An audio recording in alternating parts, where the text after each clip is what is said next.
Mayong adlaw sa tanan. Daghang nangutana nako kung mosayaw ba ko karong Sinulog.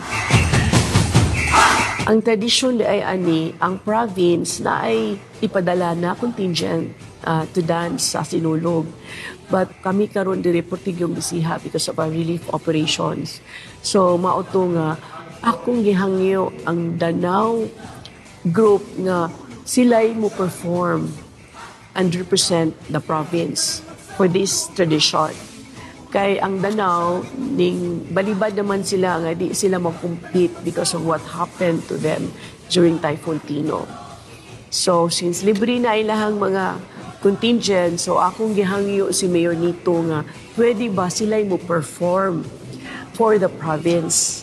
And in exchange, mosayaw ko with them.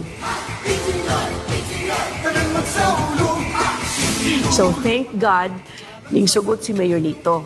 So, Mayor, daghan kay salamat sa imong pag-allow sa Danao contingent to perform in behalf of the province.